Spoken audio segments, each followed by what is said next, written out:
Hello everyone, hope you're all doing really well. So for my best practice in SLG, I've decided to choose a method that I use to set up the room and a structure for the session itself. So hopefully you'll have a sheet in front of you. I called it Start Together, End Together, which is not the most creative title, but it definitely gets the point across as to what my practice is.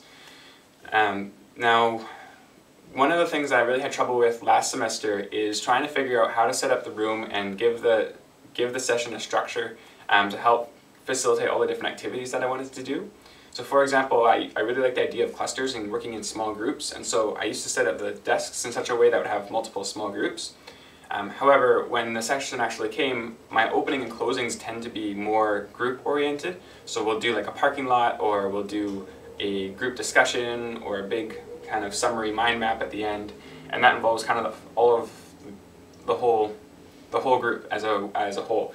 And so it didn't work super well having all the small groups for that part of the session. There was less contributions from different students, and so I found that was maybe not the best. And so other sessions, what I would do is I would try a boardroom style. So I'd have one really big table with everyone around it, and that worked much better for the opening and closings where I had all the group activities. However, when it came time for smaller groups and getting maybe the clusters idea or the think, pair, share, I found there was a lot less collaboration, and that students are less willing to work with people when there's so many others around them, which is why the small groups really works really well.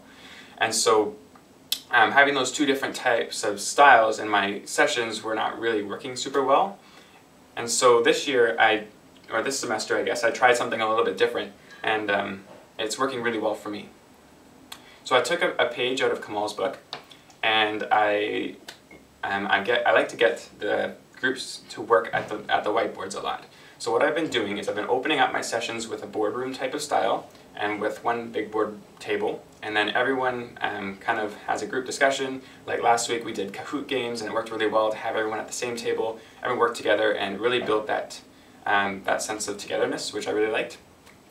And then when it came time to do maybe the bulk of the session, where it was running down chemistry mechanisms and different types of maps on the board, I would number them off and then get them to stand up and work at the whiteboards themselves. So getting them away from the table and then onto the whiteboards, which was really nice for the small group collaboration and getting a lot of the quieter students to start talking.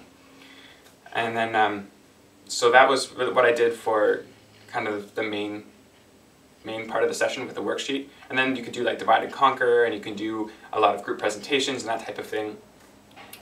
And then and then that would be for the bulk of the session. And then by the time the end of the session came by, everyone would gather around the same group table, and then we would have our closing activity. So a summary with the whole group, or a final. We did a chart last week just comparing different types of reactions, that type of thing. And what it does is it really gives the whole session a sense of structure, and the students really can predict what's going to happen.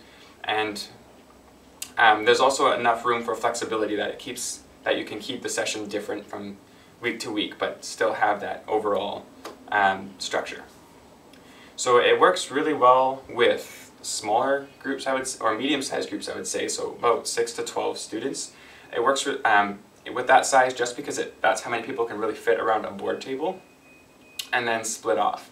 If it gets much larger than that, then the boardroom style might not be feasible, but you could still incorporate that type of everyone's kind of a group together and then breaking off into smaller groups just without the boardroom table. And of course, if it's smaller, you can try a think, pair, share idea instead of clusters, and I'm sure there's ways to incorporate this into your session. Now, it works really well when, at least the board part of it works really well when there's a lot of board work to be done. So in chemistry, a lot of it's written up there and visualizing the reactions, and so that works really well for my sessions. It might also work really well for things like kinesiology or business if there's a lot of mind mapping that needs to go on, so it's still definitely applicable to other subjects as well. So yeah, if anyone has any questions, please feel free to message me. I'll get back to you, or I'll see you next week, and so you can talk to me about it then. And have a great rest of your training session.